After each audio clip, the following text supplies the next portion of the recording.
So the Republicans successfully blocked a bill that would have protected your access to contraception, your ability to get birth control, condoms, those sorts of things. It was the Right to Contraception Act. It would just prohibit local, state, or federal governments from restricting access to it. It should be the most obvious thing in the world to regular people, both Democrats and Republicans. It is, but unfortunately, the Republican senators are out of their GD mind.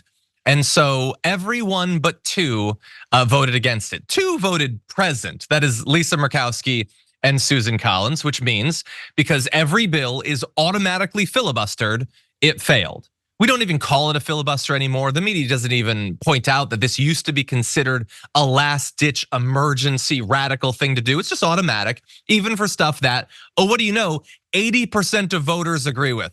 Yep. 80%. 72% of Republican voters agree with it. But what are we living in, a democracy or something? Go F yourself, Republican voters. Your elected officials don't care about you. But look, a lot of people are gonna be really surprised by this, but they shouldn't be. Just because regular Republicans don't agree with this doesn't really mean much when Republican elites do. Justice Clarence Thomas had said the SCOTUS should reconsider contraception rulings as well as same-sex marriage, because again, precedent no longer means anything. This is an activist Supreme Court, that's just what it is. And they've been on the media side trying to pave the way for this too. They're not sending their best or whatever, but Michael Knowles is advocating for the right to contraception being taken away. And over the last 6 months, Steve Bannon, Ben Shapiro, and Tim Pool have also been demonizing the right to access to contraception. Because as we said, when they killed Roe v. Wade, they aren't just going to stop and they're all like, no, we're not coming for anything else. Well, maybe we'll ban IVF in a few states, and maybe no-fault divorce should go away, and maybe we can have sort of federally mandated arranged marriages, and also you shouldn't be able to buy condoms, and what's our next thing? I want something. And look, this is definitely gonna hurt them in the election, and they can't help it.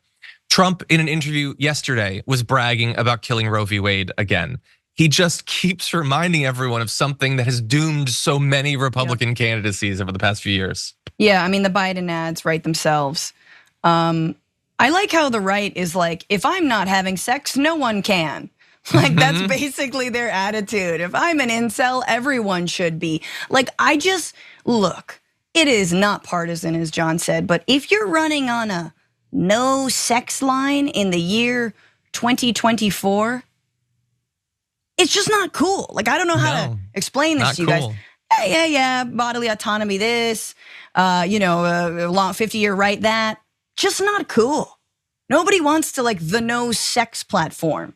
It doesn't work. The chicks don't like it specifically. And I think Steve Bannon should be very much in favor of condoms now that it looks like he has to report to prison on July 1st. That just broke while we were live. It did, yes. And I agree, it's not cool. It's why like Ted Cruz trying to ban porn or whatever when he's clearly a fan of it didn't make any sense. The only time you can get that most was an people, aid. Yeah, 100%, yeah.